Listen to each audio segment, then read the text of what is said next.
Hi friends, ಎಲ್ಲರೂ ಹೇಗಿದ್ದಾರೆ? ಇವತ್ತು ನಾನು ಸಿಂಪಲ್ಲಾಗಿ ಬಾಂಗ್ಡಾ ರವಾ ಫ್ರೈಯನ್ನು ಮಾಡೋದನ್ನು ಹೇಳಿಕೊಡ್ತಾ ಇದ್ದೇನೆ. ಮನೆಯಲ್ಲೇ ನಾವು ಆರಾಮಾಗಿ ಸಿಂಪಲ್ಲಾಗಿ ಮಾಡ್ಕೋಬಹುದು. ನಮಗೆ ಬಾಂಗ್ಡಾ ಅಂದರೆ ಫೇವ್ರೇಟು, ತುಂಬ ಅಂದರೆ ತುಂಬ ಇಷ್ಟ ನಮಗೆ ಬಾಂಗ್ಡಾ. ಅದರಲ್ಲಿ ಚಿಕ್ಕದಿರುವಂಥ ಬಾಂಗ್ಡಾ ಅಂದರೆ ತುಂಬ ಚೆನ್ನಾಗಿ. ನಾವು ಮಾರ್ಕೆಟಿಂದ ಬಾಂಗ್ಡಾ 1 kg ಆಗೋಷ್ಟು ತೊಗೊಂಡು ಬಂದೇವೆ. ನಾವಿರೋದೇ 3 ಅಥವಾ 4 ಜನ. ತೊಗೊಂಡು ಬಂದು ಅದನ್ನು ಜೋಳದ ಹಿಟ್ಟು ಮತ್ತು ಸ್ವಲ್ಪ ಉಪ್ಪು, ಅದರೊಳಗಿನ ಎಲ್ಲ ಹೊಲಸನ್ನು ತೆಗೆದು ಜೋಳದ ಹಿಟ್ಟು ಮತ್ತು ಉಪ್ಪನ್ನು ತೆಗೆದುಕೊಂಡು ಅದಕ್ಕೆ ಹಾಕಿ ಒಂದು 5 ನಿಮಿಷ ನೆನೆಯಲಿಕ್ಕೆ ಬಿಡಬೇಕು. ಬೇಕಂದರೆ ನಾವು ಲೆಮನ್ ಕೂಡ ಹಾಕ್ಬೋದು. ಇದನ್ನು ನೀರು ಹಾಕಿ ಚೆನ್ನಾಗಿ ತೊಳಿಬೇಕು. ಈ ಥರ ತೊಳೆದ ನಂತರ ಈ ಥರ ವೈಟ್ ಬರುತ್ತೆ ಮತ್ತು ವಾಸನೆ ಕೂಡ, ಸ್ಮೆಲ್ ಕೂಡ ಹೋಗುತ್ತೆ. ಸ್ವಲ್ಪ ಹುಣಸೆ ಹಣ್ಣನ್ನು ನೆನೆಯಲಿಕ್ಕೆ ಇಡಬೇಕು. ಅದೇ ರೀತಿ ನಾವು ಒಂದು ಪ್ಲೇಟ್ ತೆಗೆದುಕೊಂಡು ಅದಕ್ಕೆ ಸ್ವಲ್ಪ ಜೋಳದ ಹಿಟ್ಟು, ಸ್ವಲ್ಪ ಜೋಳದ ಹಿಟ್ಟು ಫ್ರೈ ಮಾಡಲಿಕ್ಕೆ ಕೊಬ್ಬರಿ ಏನು ಬೇಡ, ಸ್ವಲ್ಪ ಜೋಳದ ಹಿಟ್ಟು ಹಾಗೆ ಕಾರ್ನ್ಫ್ಲೋರ್ ಹಿಟ್ಟು ಅಥವಾ ಮೈದಾ ಹಿಟ್ಟು ಏನಾದರೂ ಸ್ವಲ್ಪ ಹಾಕಬೇಕು. ಆಮೇಲೆ ಮತ್ತು ಅಲ್ಲ ಬೆಳ್ಳುಳ್ಳಿ ಪೇಸ್ಟ್ ಅಥವಾ ಜಿಂಜರ್ ಗಾರ್ಲಿಕ್ ಪೇಸ್ಟ್, ಹಾಗೆ ಫಿಶ್ ಫ್ರೈ ಮಸಾಲ ಪಾಕೆಟು, ರುಚಿಗೆ ತಕ್ಕಷ್ಟು ಸ್ವಲ್ಪ ಉಪ್ಪು, ಸ್ವಲ್ಪ ಖಾರದ ಪುಡಿ ಅಂದರೆ ಅಚ್ಚ ಖಾರದ ಪುಡಿ, ಹಾಗೆ ಒಂದು ಸ್ವಲ್ಪ ಗರಂ ಮಸಾಲ. ಇದು ಟೇಸ್ಟಿಗೆ ಅಂದರೆ ನಾವು ಕೊಬ್ಬರಿ ಮಸಾಲೆ ಹಾಕ್ತಾಯಿಲ್ಲ, ಅದಕ್ಕೆ ಇದು ಸ್ವಲ್ಪ ಹಾಕೋದು. ಅದೇ ಥರ ಹಬೀಜ ಅಥವಾ ಜೀರಿಗೆ ಪೌಡ್ರ್ ಇರ್ತಾರೆ ಅದು. ಆಮೇಲೆ ಹುಳಿಗೆ ನಾವು ಹುಣಸೆ ಹಣ್ಣು ನೆನೆಯಲಿಕ್ಕೆ ಇಟ್ಟಿರ್ತೀವಲ್ಲ, ಆ ನೀರನ್ನು ಹಾಕಬೇಕು. ಇದು ಹುಣಸೆ ಹಣ್ಣಿನ ನೀರು ಹಾಕಿದರೆ ಚೆನ್ನಾಗಿರುತ್ತೆ. ಅಥವಾ ಅಲ್ಲಿ ಹುಣಸೆ ಹಣ್ಣು ಇಲ್ಲಾಂದರೆ ಲೆಮನ್ ಇರುತ್ತಲ್ಲ, ಅದ್ರದ್ದು ರಸ ಕೂಡ ಹಾಕ್ಬೋದು. ಲೆಮನ್ ರಸಕ್ಕಿಂತಲೂ ಹುಣಸೆ ಹಣ್ಣಿನ ರಸನೇ ಮೊದಲೇಂದು ಸ್ವಲ್ಪ ನೆನೆಯಲಿಕ್ಕೆ ಇಡಬೇಕು. ಫುಲ್ಲು ಚೆನ್ನಾಗಿರುತ್ತೆ. ಅಂದರೆ ಹುಳಿನೂ ಬರುತ್ತೆ, ಖಾರನೂ ಬರುತ್ತೆ. ಈ ಕಡೆ ಚೆನ್ನಾಗಿರುತ್ತೆ. ಇದನ್ನು ಹಾಕಿ ಚೆನ್ನಾಗಿ ಸ್ವಲ್ಪ ಕಲಿಸ್ಕೋಬೇಕು.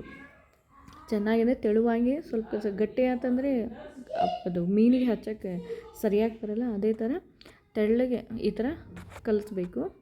ನಂತರ ಇನ್ನೊಂದು ಪ್ಲೇಟ್ನಲ್ಲಿ ನಾವು ಸಣ್ಣದ ರವೆ ಅಂದರೆ ಬಾಂಬೆ ರವೆ ಅಂತೀವಿ. ನಮ್ಮ ಉತ್ತರ ಕನ್ನಡ ಸೈಡಲ್ಲಿ ಬಾಂಬೆ ರವೆ ಅಂತೀವಿ, ಈ ಸೈಡೆಲ್ಲ ಸಣ್ಣ ರವೆ ಅಂತಾರೆ. ಸಣ್ಣ ರವೆನ ಹಾಕಬೇಕು. ಈಗ ತೊಳೆದಿರುವಂಥ ಮೀನನ್ನು ತೆಗೆದುಕೊಂಡು ಅದಕ್ಕೆ ನಾವು ಫ್ರೈಯನ್ನು ಒಳಗಡೆ ಎಲ್ಲ ತುಂಬಬೇಕು. ಬಾಂಗ್ಡಾಗೆ ಅಂದರೆ ಒಳಗಡೆ ಎಲ್ಲ ತುಂಬಿದರೆ ಚೆನ್ನಾಗಿರುತ್ತೆ. ಅಂದರೆ ಫ್ರೈ ಆದಮೇಲೆ ತುಂಬ ಚೆನ್ನಾಗಿ ಅನಿಸುತ್ತೆ. ಅದಕ್ಕೆ ಒಳಗಡೆ ಎಲ್ಲ ಮಾಡಬೇಕು. ಮತ್ತು ಮೇಲೆ ಪದರ ಇರುತ್ತಲ್ಲ, ಅದು ಎಲ್ಲ ಕಟ್ ಮಾಡಿರುತ್ತದೆ. ಅದು ಕಟ್ ಮಾಡಿರೋ ಮೇಲೇನೂ ಸ್ವಲ್ಪ ತುಂಬಬೇಕು, ಅಂದರೆ ಫ್ರೈ ಚೆನ್ನಾಗಿರುತ್ತೆ. ಈ ಥರ ಎಲ್ಲವನ್ನು ಹಾಕಬೇಕು. ಈ ಥರ ಚೆನ್ನಾಗಿ ಮಾಡಬೇಕು. ಎರಡೂ ಕಡೆ ಅಂದರೆ ಫ್ರೈ ಚೆನ್ನಾಗಿರುತ್ತೆ. ಎರಡೂ ಬದಿಯಲ್ಲಿ ಈ ಥರ ಫಿಶ್ ಫ್ರೈಗೆ ಚೆನ್ನಾಗಿ ನಾವು ಹಚ್ಚಬೇಕು. ಹಚ್ಚಿದ ನಂತರ ಇದನ್ನು ರವೆ ಇಟ್ಟಿರ್ತಲ್ಲ ಒಂದು ಪ್ಲೇಟಲ್ಲಿ, ಆ ರವೆಗೆ ನಾವು ಇಡಬೇಕು. ಇದನ್ನು ನಾವು ಕೂಡ ರವೆ ಹಚ್ಚಿದ ಮೇಲೆ ಒಂದು 1/2 hour ಬಿಟ್ಟಾದರೂ ಫ್ರೈ ಮಾಡ್ಬೋದು, ಅಥವಾ 1 hour ಆದರೂ ಫ್ರಿಜ್ ಮಾಡ್ಬೋದು, ಅಥವಾ ಫ್ರಿಜ್ಜಲ್ಲಿ 1 hour ಮ್ಯಾರಿನೇಟ್ ಮಾಡೋ ಕೂಡ ಆದರೆ ಇನ್ನೂ ತುಂಬ ಚೆನ್ನಾಗಿ ಇರುತ್ತೆ. ಸಖತ್ತಾಗಿ ಟೇಸ್ಟು. ಇದು ಜೋಳದ ರೊಟ್ಟಿ ಜೊತೆ ತಿಂದರೆ ಸೂಪರಾಗಿರುತ್ತೆ.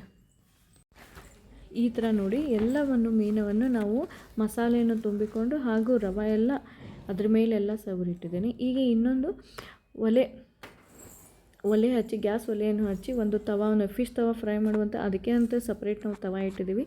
ಅದಕ್ಕಾದ ನಂತರ ಅದನ್ನು ಸ್ವಲ್ಪ ಎಣ್ಣೆಯನ್ನು, ನಾವೇನು ಜಾಸ್ತಿ ಆಯಿಲ್ ಯೂಸ್ ಮಾಡಲ್ಲ, ಅದಕ್ಕೆ ಸ್ವಲ್ಪ ಎಣ್ಣೆಯನ್ನು ಹಾಕಿ ಈಗ ರವಾವನ್ನು ಹಚ್ಚಿರುವಂಥ ಫಿಶನ್ನು ತೆಗೆದು ಅದರ ತವಾ ಮೇಲೆ ಹಾಕಬೇಕು. ಹಾಕಿ ಸ್ವಲ್ಪ ಎಣ್ಣೆ ಸವರಬೇಕು. ಸ್ವಲ್ಪ ಎಣ್ಣೆಯನ್ನು ಎಲ್ಲ ಕಡೆ ಹಚ್ಚಿ ಈ ಥರ ಸಣ್ಣ ಉರಿ ಇಡಬೇಕು. ಜಾಸ್ತಿ ಉರಿ ಇಲ್ಲ, ಈ ಕಡೆ ಸಣ್ಣ ಉರಿನೂ ಇಲ್ಲ, ನಾರ್ಮಲ್ ಉರಿ ಇಡಬೇಕು. ಈ ಥರ ನಾರ್ಮಲ್ ಉರಿ ಇಟ್ಟು ನೋಡಿ, ಈ ಥರ ಒಂದು ಸೈಡು ಬೆಂದಿದೆ. ಇವಾಗ ಒಂದು ಸೈಡ್ ಆದಮೇಲೆ ಮತ್ತೆ ತಿರುಗಿಸ್ಬೇಕು ಅದನ್ನು. ಅಂದರೆ ಒಂದು ಸೈಡ್ ಅಷ್ಟೇ ಬೆಂದಿದ್ರೆ 2 ಸೈಡು ಬೇಯಬೇಕು. ಈ ಥರ ಹಾಕಿ ಸ್ವಲ್ಪ ಸ್ಪೂನ್ಗೆ ಸ್ವಲ್ಪ ಪ್ರೆಸ್ ಮಾಡಬೇಕು. ಈ ಥರ ಪ್ರೆಸ್ ಮಾಡಿದ್ರೆ ಅಂದರೆ ಒಳಗಿನವರೆಲ್ಲ ಮಸಾಲೆಯನ್ನು ಎಲ್ಲ ಕೂಡ್ಕೊತೈತಿ, ಆಮೇಲೆ ಬೇಯ್ತೈತಿ ಫಿಶ್ ಕೂಡ. ಹಾಗೆ ಒಂದು ಕೂಡ ಎಣ್ಣೆ ಕೂಡ ಹಾಕಬೇಕು. ಎಣ್ಣೆ ಕೂಡ ಹಾಕಿ ಸ್ವಲ್ಪ ಹಾಕಿ ಬೇಕಂದರೆ ನಾವು ಪ್ಲೇಟ್ ಕೂಡ ಮುಚ್ಬೋದು. ಪ್ಲೇಟ್ ಮುಚ್ಚಿದ್ರೆ ಚೆನ್ನಾಗಿರುತ್ತೆ. ಈ ಥರ ಚೆನ್ನಾಗೆಲ್ಲ ಫ್ರೈ ಮಾಡ್ಕೋಬೇಕು.